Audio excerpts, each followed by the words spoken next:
வெங்காயமும் உருளைக்கிழங்கு இருந்தாலே போதும். என்ன சட்னி வைக்கிறதுன்னு யோசிக்கவே வேண்டாம்.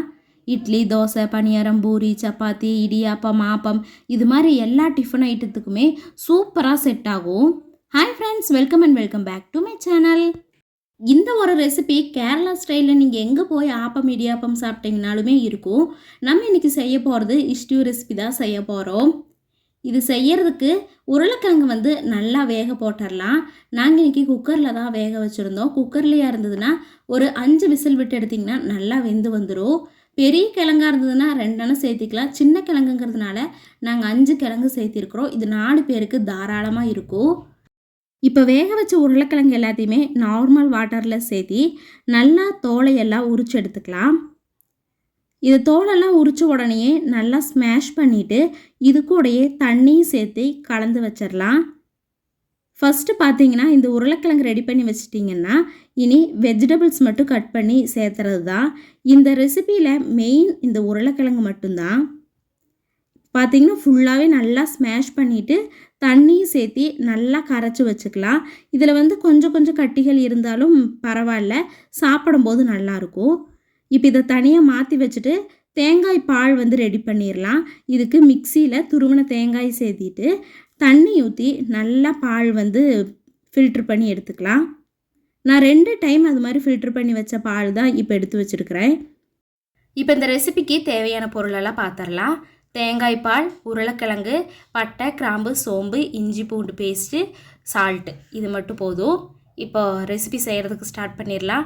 நல்லா அகலமான ஒரு கடாயில் கொஞ்சமாக ஆயில் சேர்த்திட்டு சோம்பு, பட்டை, கிராம்பு சேர்த்திக்கலாம். இது நல்லா பொரிஞ்சு வந்த உடனே கட் பண்ணி வச்சுருக்கிற வெங்காயம், பச்சை மிளகாய் சேர்த்திட்டு இது வதங்குற அளவு உப்பும் சேர்த்தி நல்லா கண்ணாடி பதம் வர அளவு வதக்கி எடுத்துக்கலாம்.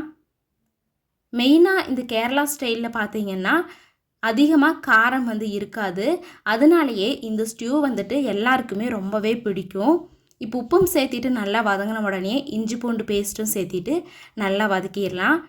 இஞ்சி பூண்டு ரொம்ப நைஸாக இருக்கணும்னு தேவையில்லை. ஒன்றும் பாதியமாக தட்டிட்டு நம்ம சேர்த்தனோம்னாலே போதும். இஞ்சி பூண்டு பச்சை வாசனை போகிற அளவு வதக்கிக்கலாம். இந்த ரெசிபி பார்த்திங்கன்னா நம்ம நெய் சோறு செய்கிற மாதிரியே தான் இருக்கும். அந்த வாசமுமே ஒரு பிரியாணியோட வாசம் வரும். அதில் சேர்த்திருக்கிற எல்லா பொருளுமே நம்ம இதில் சேர்த்துறனால அந்த பிரியாணியோட வாசம் வரும். அதனால் குழந்தைங்களுக்கெல்லாம் ரொம்பவே பிடிக்கும். காரம் அதிகமாக இருக்காது. அதனால் குழந்தைங்கள்லேருந்து எல்லாருமே சாப்பிடலாம். இப்போ நல்லா வதங்கின உடனே நம்ம கரைச்சி வச்சுருக்கிற உருளைக்கிழங்கையும் இதில் சேர்த்திட்டு நல்லா இதை கொதிக்க வச்சிடலாம். இந்த ரெசிபி சட்டுன்னு செஞ்சிடலாம். நம்ம எதுவுமே யோசிக்க வேண்டாம். சட்டுன்னு ஒரு 5 மினிட்ஸ்லேயே இதெல்லாம் ரெடி பண்ணி வச்சுட்டு குக் பண்ணி எடுத்துடலாம். நம்ம கிச்சனில் ரொம்ப நேரம் நிற்கணும், ஒர்க் நிறைய அப்படின்னா நினச்சிட்டு இருந்தோம்னா இந்த ஒரு ரெசிபி செஞ்சிட்டோம்னாலே போதும். இப்போ உருளைக்கிழங்கு நல்லா கொதிச்சு உடனே நம்ம ரெடி பண்ணி வச்சுருக்கிற தேங்காய் பால் மிக்ஸையும் இதில் சேர்த்திட்டு நல்லா கொதிக்க விட்டுடலாம்.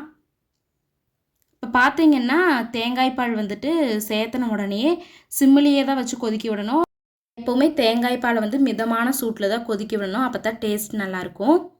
ஒரு 5 மினிட்ஸ்லேயே ரெடி பண்ணிடலாம். மறக்காமல் ட்ரை பண்ணி பாருங்கள். வீடியோ பிடிச்சிருந்தனா லைக் பண்ணி சப்ஸ்கிரைப் பண்ணிக்கோங்க. தேங்க்ஸ் ஃபார் வாட்சிங். Bye bye.